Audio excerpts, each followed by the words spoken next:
नाज़रीन किराम, कान पर बाल आना कैसा है और क्या कान पर बाल आने से इंसान की मौत करीब हो जाती है? क्या इंसान की उम्र कम हो जाती है?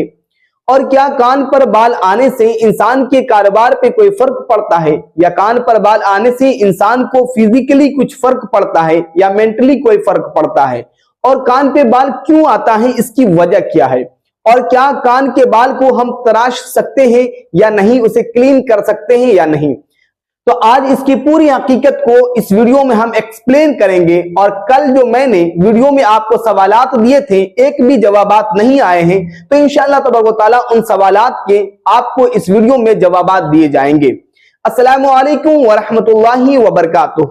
मोहतरम नाज़रीन किराम, मैं मुफ्ती मोहम्मद इसनाद सकाफी, आप देख रहे हैं आपका फेवरेट चैनल इस्लाही हब। इस चैनल पर ख्वाब की ताबीर, रूहानी इलाज और तमाम मसाइल को बयान किए जाते हैं। लिहाजा छोटी सी गुजारिश है कि अगर आपको वीडियो पसंद आता है तो जरूर इस चैनल को सब्सक्राइब करें। मेरे प्यारे इस्लामी भाइयों, बहुत सारे इस्लामी भाइयों का ये सवाल होता है कि कान पे बाल क्यों आता है, और कान पे बाल आने के ताल्लुक से जो रिवायतें गढ़ी जाती हैं, जो रिवायतें बयान की जाती हैं, तो क्या इस रिवायत की कोई हकीकत है? क्या इस रिवायत को किसी किताब में बयान किया गया है? क्या इस रिवायत को किसी बुजुर्गान दीन ने अपनी किताबों में तहरीर किया है? तो इंशाअल्लाह तबारक तआला आप इस वीडियो को पूरा देखिए, इंशाअल्लाह तबारक तआला आपका दिल मुतमईन हो जाएगा। मेरे प्यारे इस्लामी भाइयों, इस सवाल के जवाब को समझने के लिए आपको एक हदीस पाक सुनाता हूं। उस हदीस पाक को आप समाअत करें सुकून के साथ। इंशाअल्लाह तबारक तआला इस हदीस पाक से ये सारी बातें वाज़िह हो जाएगी कि कान पे बाल क्यों आता है और किस उम्र में आता है और इसकी वजह क्या है, और क्या कान पे बाल आने से मौत आती है या फिर नहीं। मेरे प्यारे इस्लामी भाइयों, अल्लाह के रसूल सल्लल्लाहु तआला अलैहि वसल्लम, मसनद अहमद की हदीस है कि अल्लाह के रसूल सल्लल्लाहु तआला अलैहि वसल्लम इरशाद फरमाते हैं कि अगर इंसान 40 साल का हो जाता है, it means 40 years, if anybody complete 40 years, तो अल्लाह तबारक व तआला उसे 3 तरह की बीमारियों से महफूज फरमा देता है। नंबर 1 पर है पागलपन। अगर कोई इंसान 40 साल का हो जाता है तो अल्लाह तबारक व तआला उससे पागलपन की बीमारी को दूर फरमा देता है और वो पागलपन की बीमारी से निजात पा लेता है। फिर उसके बाद दूसरा है कोढ़। अगर किसी इंसान की उम्र 40 साल की हो जाए तो उसे कोढ़ की बीमारी नहीं आती है, इसलिए कि अल्लाह तबारक व तआला उसे नेचुरली, कुदरती तौर पर कोढ़ की बीमारी को उस इंसान से दूर फरमा देता है। फिर तीसरी बीमारी है सफेद दाग की। सफेद दाग की बीमारी किसे कहते हैं? सफेद दाग की बीमारी मतलब बर्स की बीमारी। अगर इंसान 40 इयर्स कंप्लीट कर लेता है तो अल्लाह तबारक व तआला उसे जो है इन 3 बीमारी से महफूज फरमा देता है। फिर उसके बाद अल्लाह के रसूल सल्लल्लाहु अलैहि वसल्लम आगे इरशाद फरमाते हैं कि अगर इंसान 50 साल का हो जाए तो अल्लाह तबारक व तआला उसके हिसाब में कमी फरमा देता है। फिर उसके बाद अल्लाह के रसूल सल्लल्लाहु अलैहि वसल्लम आगे इरशाद फरमाते हैं कि जब इंसान 60 साल का होता है तो अल्लाह तबारक व तआला उस इंसान को अपनी तरफ झुकना नसीब फरमाता है। मतलब ये कि उस इंसान की फीलिंग जो है वो रब की तरफ ज्यादा हो जाती है, रगबत ज्यादा हो जाती है, और वो दुनियादारी को छोड़ करके वो अल्लाह की राह की तरफ गामजन हो जाता है, अल्लाह के घर की तरफ गामजन हो जाता है और इबादत में उसका मन लगने लगता है।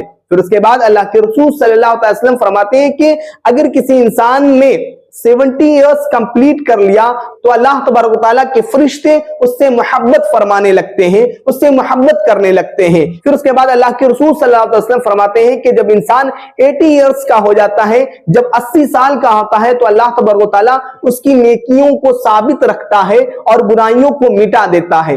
फिर उसके बाद अल्लाह के रसूल सल्लल्लाहु अलैहि वसल्लम इरशाद फरमाते हैं कि जब इंसान 90 इयर्स कंप्लीट कर लेता है तो अल्लाह तबारक व तआला उसके अगले और पिछले गुनाहों को माफ फरमा देता है।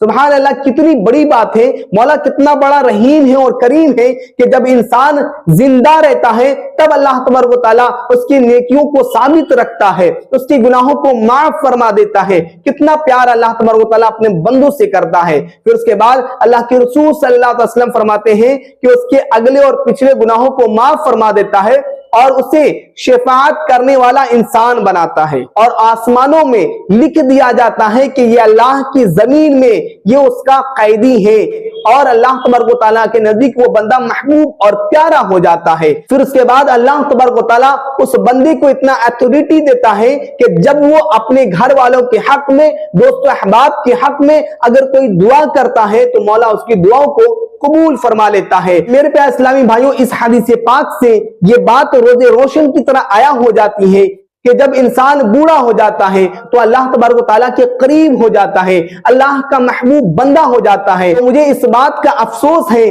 کہ آج کے نیو جنریشن کے جو بچے اور بچیاں ہیں، آج وہ شادی کر لیتے ہیں تو اپنے ماں باپ کو اپنوں سے دور کر دیتے ہیں، اپنے ماں باپ پہ ظلم و ستم کرتے ہیں، اپنے ماں باپ کو روٹی کے لیے ترسا دیتے ہیں، اپنے ماں باپ پہ ظلم و ستم کیا کرتے ہیں، اپنے ماں باپ کو ڈانٹا کرتے ہیں، فٹکارا کرتے ہیں۔ لیکن میرے پیارے اسلامی بھائی، یہ رسول کا پیغام ہے، یہ احمد مصطفیٰ محمد مصطفیٰ صلی اللہ علیہ وسلم کا پیغام ہے کہ جب انسان بوڑھا ہو جاتا ہے تو وہ اللہ کے نزدیک ہو جاتا ہے، وہ اللہ کا بزرگ بندہ ہو جاتا ہے، اللہ اس کی دعاؤں کو قبول فرماتا ہے۔ تو میرے پیارے اسلامی بھائی اور بہن، لہٰذا آپ اپنی گھروں سے اپنے ماں باپ کو نہ نکالو، ان پہ ظلم و ستم نہ کرو، اس لیے کہ وہ اگر آپ کے گھر میں ہیں تو اللہ تبارک و تعالیٰ ان کے ذریعے آپ کے گھر پہ رحم و کرم کی بارشیں نازل فرماتا ہے، رزق کی بارشیں نازل فرماتا ہے۔ اللہ تبارک و تعالیٰ ان بوڑھے اور بوڑھیوں کے صدقے میں آپ کے کاروبار میں ترقی عطا فرماتا ہے۔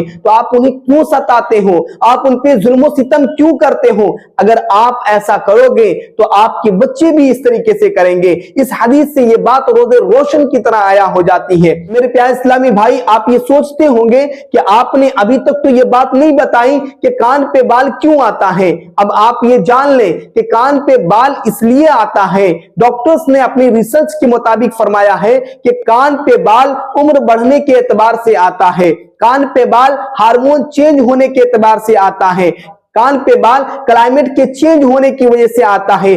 تو میرے پیارے اسلامی بھائیوں، ایسا نہیں ہے کہ کان پہ بال آ جائے تو انسان کے موت کا وقت قریب آ جاتا ہے، ایسا نہیں ہے کہ کان پہ بال آنا بدشگونی ہے، ایسا نہیں ہے کہ کان پہ بال آنے کی وجہ سے آپ کے کاروبار میں جو ہے تنزلی ہو جائے گی، ترقی نہیں ہوگی۔ یہ سب باتیں جو ہے، یہ سب باتیں من گھڑت باتیں ہیں، یہ جھوٹی روایتیں ہیں، ایسا بالکل بھی نہیں ہے۔ آپ کے کان پہ اگر بال آئے ہیں تو آپ کو فکر کرنے کی ضرورت نہیں ہے، آپ اللہ کے گھر کی طرف روانہ ہو جائیں، آپ اللہ کی عبادت کریں، اللہ کو راضی کریں۔ تو یہ بات ذہن میں بٹھا لینا کہ کان پر بال آتا ہے تو موت قریب آتا ہے، ایسا بالکل نہیں ہے، آپ کو کسی بھی کتاب میں نہیں ملے گا۔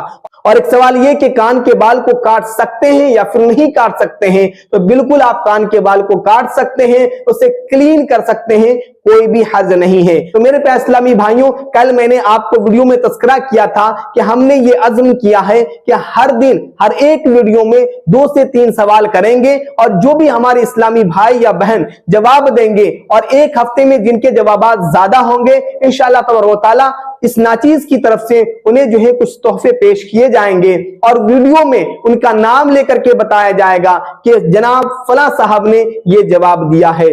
تو کل کے ویڈیو میں نے جو سوال کیا تھا اس کا کسی نے جواب نہیں دیا ہے، تو میں آپ کو جواب دیتا چلوں۔ کل کا سوال یہ تھا کہ وہ کون سا عمل ہے جس کا ثواب اللہ تبارک و تعالیٰ خود دیتا ہے، تو وہ روزہ ہے۔ جب انسان روزہ رکھتا ہے اور خدا کو راضی کرنے کے لیے اپنے آپ کو بھوک سے، پیاس سے، ہم بستری سے روکتا ہے اور خدا کی عبادت کرتا ہے، تو اللہ تبارک و تعالیٰ روزے کا جو ثواب ہے وہ خود عطا فرماتا ہے۔ پھر اس کے بعد دوسرا سوال تھا کہ اللہ کے رسول صلی اللہ علیہ وسلم کس سن عیسوی میں پیدا ہوئے، تو اللہ کے رسول صلی اللہ علیہ وسلم 20 اپریل 571 عیسوی میں پیدا ہوئے۔ اب آج کا سوال یہ ہے کہ حج کے فرائض کیا ہیں؟ بہت سارے حاجی ہیں جنہیں حج کے فرائض نہیں آتے ہیں، تو انشاءاللہ تبارک و تعالیٰ کل کے ویڈیو میں بتاؤں گا۔ اگر آپ سے ہو سکے تو آپ بائی کمنٹ ضرور جو ہے آپ جواب دیں۔ اور دوسرا سوال یہ ہے کہ حضور نے صحابہ کے ساتھ کون سی مسجد بنوائی تھی؟ پھر اس کے بعد تیسرا سوال ہے کہ حضور کس دن پیدا ہوئے؟ بہت ہی آسان سے سوال ہے، ہم تمام مسلمانوں کو یہ بیسک علم ہونا چاہیے اور ہم سے کسی انسان کو فائدہ ہو سکے۔ السلام علیکم ورحمۃ اللہ وبرکاتہ۔